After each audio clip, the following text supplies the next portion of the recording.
বিসমিল্লাহির রহমানির রহিম। আসসালামু আলাইকুম রাহমাতুল্লাহি ওয়া বারাকাতুহু। প্রিয় দর্শক শ্রোতাবৃন্দ, আশা করি সকলেই ভালো আছেন। প্রিয় দর্শক শ্রোতাবৃন্দ, একবার বনি ইসরাইলের এক লোক মুসা আলাইহি ওয়া সাল্লামকে জিজ্ঞাসা করল, হে আল্লাহর নবী মুসা, আমি কিভাবে বুঝবো যে আল্লাহ তাআলা আমার উপর সন্তুষ্ট কিনা? আপনি তো দূর পাহাড়ে যান, এই কথাটা আল্লাহ তাআলাকে জিজ্ঞাসা করবেন। সুতরাং হযরত মুসা আলাইহি ওয়াসাল্লাম দূর পাহাড়ে গেলেন এবং বললেন, হে আল্লাহ, আমাকে একজন জিজ্ঞাসা করেছে যে আমরা কিভাবে বুঝবো যে আপনি আমাদের উপর সন্তুষ্ট কিনা? আল্লাহ তাআলা বললেন, হে মুসা, এই সকল লোককে বলে দাও, যদি তারা আমার প্রতি সন্তুষ্ট থাকে তাহলে আমিও তাদের প্রতি সন্তুষ্ট। যদি তাদের মনে আমার প্রতি কোনো অভিযোগ থাকে তাহলে আমিও তার প্রতি অসন্তুষ্ট।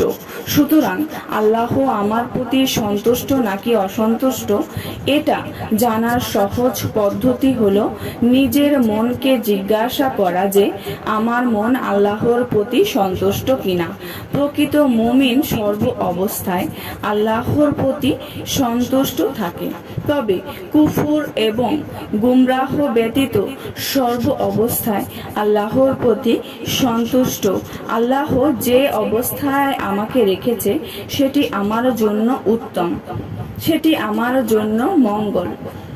ইয়াউমাইয়া সাথে আল্লাহ তাআলা সমস্ত রূপসমূহকে একত্রিত করে ওয়াদা নিয়েছিলেন, আমি কি তোমাদের রব নই? তখন সকলেই বলেছিল, বালা, হ্যাঁ, অবশ্যই আপনি আমাদের রব। যখন সকলে অঙ্গীকার করে নিয়েছে, আল্লাহ তাআলা এই অঙ্গীকারকে পরীক্ষা করার জন্য বান্দাকে দুনিয়াতে পাঠিয়ে দিলেন। তোমরা দুনিয়াতে যাও, তারপর আমি দেখব তোমরা দুনিয়াতে কাকে রব মনে করো। রব অর্থ হলো লালন পালনকারী। দুনিয়াতেও আমাদের রব আল্লাহ, কিন্তু দুনিয়ার আসবাবের কারণে মানুষ এমন পাল্টে যায়, আমরা মনে করি ফসল আমাকে খাওয়ায়, চাকুরি আমাকে খাওয়ায়, দোকান আমাকে খাওয়ায়। আল্লাহ থেকে আমাদের নজর ফিরে আসবাবের প্রতি আমাদের নজর পড়ে যায়। এটি অনেক বড় ধোঁকা। প্রিয় দর্শক শ্রোতাবৃন্দ, এবার আলোচনা করব আল্লাহ তাআলাকে সন্তুষ্ট করার একটি দোয়া। রাসূল সাল্লাল্লাহু আলাইহি ওয়াসাল্লাম বলেন, যে মুসলমান সকাল সন্ধ্যা এই দোয়াটি 3 বার পড়বে, কিয়ামতের দিন আল্লাহ তাআলা তাকে অবশ্যই সন্তুষ্ট করে দিবেন। সেই দোয়াটি হলো, রাদিতু বিল্লাহি রাব্বা ওয়া বিল ইসলামি দীনা ওয়া বি মুহাম্মাদিন নাবিয়্যা।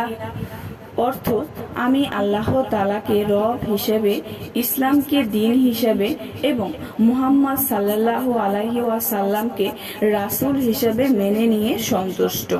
প্রিয় দর্শক শ্রোতাবৃন্দ, ভিডিওটি যদি ভালো লেগে থাকে অবশ্যই চ্যানেলটি সাবস্ক্রাইব করবেন, লাইক করবেন, কমেন্ট করবেন এবং বেশি করে শেয়ার করে দিবেন।